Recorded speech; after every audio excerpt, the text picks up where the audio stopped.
Crysis, released in November of last year, is a game that was met with almost universal critical praise, averaging a 91% at GameRankings.com, but the actual gaming community itself was far more divided. Many loved its large environments, its advanced AI, its multiple styles of play and its lush visuals, while others deplored its semi-linearity, its occasional AI quirks, its poor story and storytelling, and its harsh system requirements. Warhead takes the Crysis formula and improves upon almost every aspect. Warhead isn't a continuation of the Crysis storyline, so no, you'll have to wait even longer to find out what happens to Nomad and Prophet. Warhead instead focuses on Sergeant Sykes, also known as Psycho, the British member of the Delta team, and his adventure during the original Crysis. The game picks up shortly after Nomad destroyed the ship docks in the harbour in the assault mission, which happened during the original Crysis, and a spectacular introductory cutscene establishes both the protagonist and the tone of the game as a whole, that tone being something along the lines of one massive explosion after another. Although Warhead is a standalone expansion, it really doesn't feel like it. The game picks up with no real introduction as to what is happening, who you are, where you are, why you're there, or anything like that. In fact, if you haven't played the original Crysis, you may find that Warhead is completely confusing.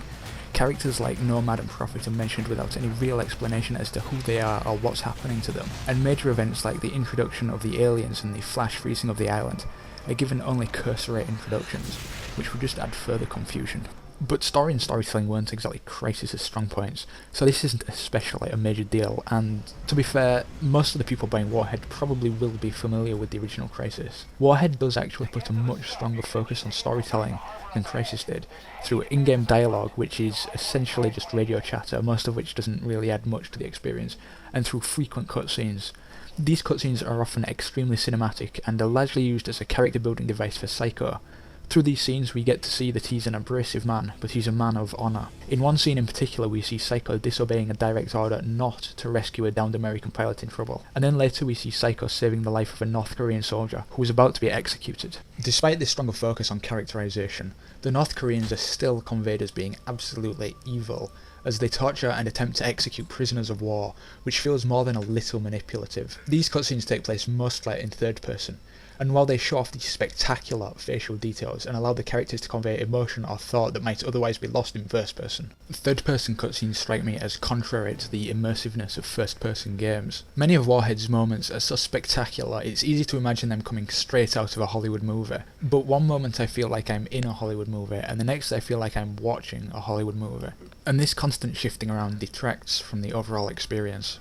Being an expansion, the game doesn't deviate at all from the formula set out by Crysis. The game takes place entirely on the island. You do of course have your nanosuit with all the same abilities, and you're still fighting North Koreans and aliens. But Warhead has taken every part of Crysis and improved it. Although the game still has the kind of linear level-based structure as Crysis, the environments are often much, much larger than they were in Crysis. The game does a good job of balancing the larger areas where you can explore and attack your enemies from multiple directions with the more linear A to B areas, which helps keep you focused without ever making you feel constricted. The whole game is very well orchestrated. Warhead also does a better job of balancing the human and alien encounters. In the original Crysis, the first 2/3 of the game were all humans in the lush jungle environment, while the final third was all aliens in the icy jungle environment. This final third was considered by many to be much weaker than the earlier stages of the game as the environments became far more linear. The icy environments weren't as fun to fight in, there was less incentive to use the nanosuits, and in particular the aliens could see through your cloak. Warhead has addressed all of these issues. Unlike Crysis, Warhead isn't split in half. The opening 2 hours is set in the beautiful jungle environment and you're fighting NKs. Then the area is flash frozen and you're fighting NKs and aliens at the same time in a 3-way struggle. Then after a brief underground interlude, and there's no 0G this time, you're back out in the regular jungle environment again. Then you're fighting aliens, then NKs, then aliens and NKs. Warhead constantly mixes things up and there's never the opportunity to get accustomed to the environment or the style of combat. In fact, everything moves so fast that there's barely chance to catch your breath. Warhead has a much stronger focus on action and combat than the original Crysis, often throwing huge swarms of enemies at you from all directions. But the stealth route is an even more viable option than before, as the alien machines no longer see through your cloak as they did in the original Crysis. Why this isn't explained in the game, but it's definitely a change for the better. It adds a whole new layer of diversity to the alien encounters, giving you the option to stealth past them if you like. There's also a new alien variant that drains your suit energy and shields other alien machines from attack, meaning you have to strategize during battles, making fights with the aliens far less straightforward than in Crysis. Add all this together and throw in a giant walker or two which you actually fight properly this time, and Warhead's alien experience is far more complete and much more enjoyable than Crysis's. As you might expect from an expansion, there are a few new weapons for you to play with. There are anti-tank mines, which are especially useful as there are way more vehicles for you to fight in Warhead. There are also claymore mines, but you won't have much opportunity to use these. The grenade launcher is a nice addition, but it comes off as a little superfluous, as Psycho can now carry up to 15 grenades. Probably the best addition is a replacement for the pistol, which the manual describes as a micro machine gun. As with the pistol in the original game, this gun can be dual-wielded. Dual wielding has been modified slightly. Rather than your fire button controlling both weapons at once, your fire button controls your left hand and your right mouse button controls your right hand. Your right hand cannot be remapped, it's fixed to the right mouse button. And while this may not affect many gamers who perhaps have their right mouse button bound to zoom, as the micro machine gun has no zoom, gamers who prefer a more old school configuration of having the right mouse button bound to jump will find it especially annoying. The only way I could use my right hand weapon was if I did so while jumping repeatedly. For me, and for others who use a control scheme similar to mine, dual wielding was simply poorly executed, which is a big shame as the weapon has some great stopping power at close range when dual wielded. The original Crysis has some of the most advanced AI ever seen in a first-person shooter, but it did come with more than a few quirks. Many of these quirks have been ironed out, and most of the AI's features as a whole have been improved. For example, it's now far more obvious that the AI will attempt to take cover when under fire. But Warhead's AI, like all advanced AIs, still has a few quirks. I only experienced a few niggles here and there, like NKs getting stuck in the geometry or not noticing me, but I mostly had to stage these instances. They didn't manifest even once during regular play. With the exception of clearly improved pathing, the alien AI doesn't seem much improved, but this is more of an observation than a criticism, as the alien AI functioned just fine in Crysis, and it's fine here too. Crytek really went to lengths to make people believe that Warhead would both run and look better than the original Crysis. Although there are conflicting reports all over the internet, some saying it is better, some saying it isn't better, I can't say the game looks or runs better than Crysis based on my playthrough.